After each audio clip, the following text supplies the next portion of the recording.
My sister sent me a wedding gift list asking for a car, an apartment, and designer bags. I told her I wasn't buying any of it. She exploded and screamed, "Then don't even come." So I didn't. And what happened next had the entire family blaming her. My name is Cassandra Bowen. I'm 41.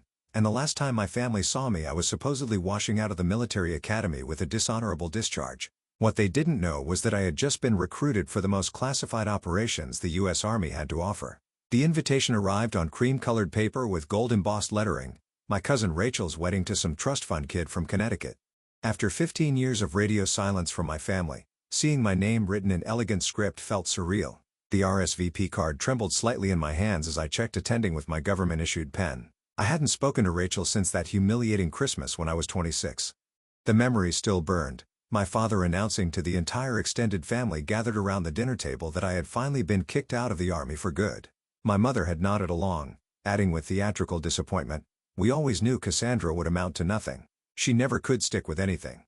What they didn't know, what they couldn't know, was that my discharge had been an elaborate cover story. 3 days after that Christmas dinner, I had been sworn in as a member of the Army's elite intelligence unit, tasked with operations so classified that my own family needed to believe I was a failure. For their safety, and for national security.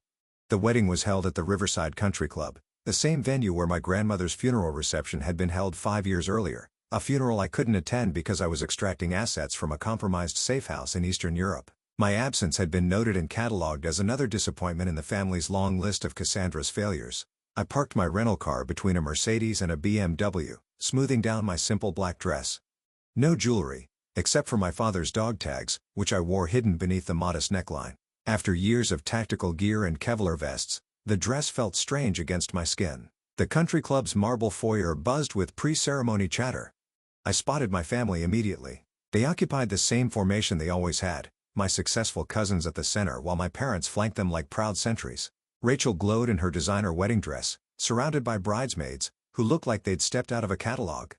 "Cassandra?" My mother's voice cut through the ambient noise like a blade. "What are you doing here?" The conversations around us stuttered to a halt. I could feel eyes turning toward me, measuring, judging. My mother's expression shifted from surprise to barely concealed irritation. "Rachel invited me," I said simply, holding up the invitation. My father stepped forward, his face already reddening. "Rachel didn't know better. She doesn't understand that you can't just show up to family events when you feel like it, especially looking like." My Aunt Jennifer's voice trailed off as she gestured vaguely at my appearance. I knew what she saw. A woman in her early 40s wearing off-the-rack clothing, no expensive handbag, no jewelry visible except for what looked like a simple chain around my neck. To them, I looked exactly like what they expected, a failure who had never amounted to anything. "Like what, Aunt Jennifer?" I asked quietly. "Well, dear, you look." She paused, clearly searching for a diplomatic way to express her thoughts. "Simple, ordinary, not really wedding appropriate." My cousin Michael laughed, the sound sharp and cruel. "Come on, Mom, just say it. Cassie looks broke. She probably got that dress from Walmart." The small crowd of family members laughed appreciatively. Rachel shifted uncomfortably, but said nothing. She was always the family favorite, the golden child who could do no wrong, but she'd never been intentionally cruel. Just complicit in her silence. "I heard you were working at some security company," my mother said, her tone making it clear she considered this information barely worth mentioning. "Guarding parking lots or something equally suitable." Another ripple of laughter. My father nodded sagely. "Well, at least she's employed. That's more than we expected after the Army kicked her out." "The Army didn't kick me out," I said, my voice steady. "Oh, sweetie," my mother's voice dripped with false sympathy. "You don't need to lie anymore. We know what happened. The drinking, the disciplinary problems, the dishonorable discharge. It's okay. You're family. We've accepted who you are." The words hit exactly as they were intended to, like surgical strikes designed to inflict maximum damage while maintaining plausible deniability. This was my family's specialty, devastating cruelty delivered with smiles and concern. "Actually," Michael interjected, pulling out his phone, "I looked her up online last week. She's listed as working for something called Blackwater Solutions Security Services." Quote. He read the words with exaggerated emphasis. "Sounds like she's a mall cop or something." The laughter was louder this time. My cover identity was perfect, a bland security consulting firm that existed primarily on paper and generic websites. To anyone conducting casual research, I would appear to be exactly what my family assumed, a washout making minimum wage and a forgettable job. "Well," my father said with finality, I suppose we should be grateful she's not asking us for money. I stood there absorbing their words, their laughter, their absolute certainty that they knew who I was and what my life amounted to. 15 years of sacrifice. 15 years of serving my country in ways they couldn't imagine. 15 years of missing weddings and funerals and birthdays because I was busy keeping people like them safe. And they saw nothing but failure. The ceremony began 20 minutes later. I sat in the back row, watching Rachel promise to love and honor a man who seemed pleasant enough, if unremarkable. My family occupied the first 3 rows, their expensive clothing and perfect hair creating a tableau of success and respectability. During the reception, I found myself at a table near the back with distant relatives and family friends. The people not quite important enough for premium seating. I made polite conversation and nursed a single glass of wine, listening to the conversation swirling around me. "That's Thomas's daughter," I heard someone whisper, referring to my father, the one who never amounted to anything. "I heard she was in the military but got kicked out for drinking. Such a disappointment. The rest of the family is so accomplished." The band began playing and couples moved on to the dance floor. Rachel looked radiant, spinning in her new husband's arms while flash photography captured every perfect moment. My parents stood nearby, beaming with pride at their niece's triumph. I was preparing to leave when the commotion started. A group of men in dress blues had entered the country club's main ballroom.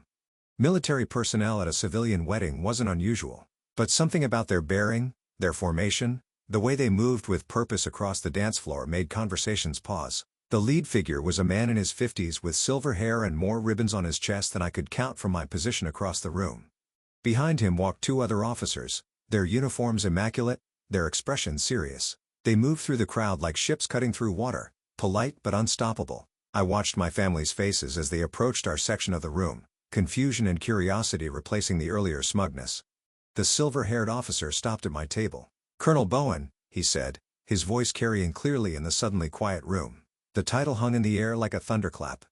I could see my family's faces in my peripheral vision, confusion shifting to disbelief as I stood and faced the officer. "General Morrison," I replied, recognizing him despite not having seen him in 2 years. "I wasn't expecting to see you here." "The bride's new father-in-law called in some favors," he said with a slight smile. "Apparently, he served under you in Afghanistan and wanted to make sure you received proper recognition at his son's wedding." I glanced toward the head table where Rachel's new father-in-law, a man I had commanded during a particularly dangerous extraction operation, was watching with obvious pride and gratitude. "That wasn't necessary, sir," I said quietly. "Colonel Bowen," General Morrison's voice carried across the silent room, "in my 30 years of military service, I have never encountered an officer who has sacrificed more for her country while asking for less recognition. The operations you've led, the lives you've saved, the intelligence you've gathered, it's been my honor to serve alongside you." He paused, looking around the room at the sea of stunned faces. "I know that many of you don't know the real story of Colonel Bowen's service. For security reasons, she's had to maintain a cover identity that bears no resemblance to her actual accomplishments. But I can tell you that she has received the Distinguished Service Cross, 2 Bronze Stars, and 3 Purple Hearts. She has commanded special operations in 7 countries and has been instrumental in preventing terrorist attacks that would have cost thousands of American lives." The silence in the room was absolute. I could hear my mother's sharp intake of breath, could see my father's face cycling through confusion, disbelief, and dawning comprehension. Colonel General Morrison continued, "I know you're on leave, but I wanted to personally deliver your new orders." He handed me an envelope with my real name printed on government letterhead. I opened it, already knowing what it contained. "Congratulations on your promotion to Brigadier General. Effective immediately. The Joint Chiefs are looking forward to your briefing next week." Brigadier General, the rank I had dreamed of since I was a child playing war in my backyard. The rank my father had never achieved in his own military career, despite constantly lamenting his lack of advancement. I looked up from the orders to find my family staring at me in complete shock. My mother's mouth was slightly open, my father's face had gone white, and Michael looked like he might be physically ill. "Thank you, sir," I said to General Morrison. "I'll see you Monday morning." He saluted, a gesture I returned with 15 years of muscle memory. The other officers followed suit, their synchronized movement precise and respectful. As they walked away, the silence in the room stretched on. Rachel approached slowly, her wedding dress rustling against the marble floor. "Cassie," she said, her voice small and uncertain. Is this real?" "Yes," I replied simply, "but we all thought you were a failure, a washout, a disappointment."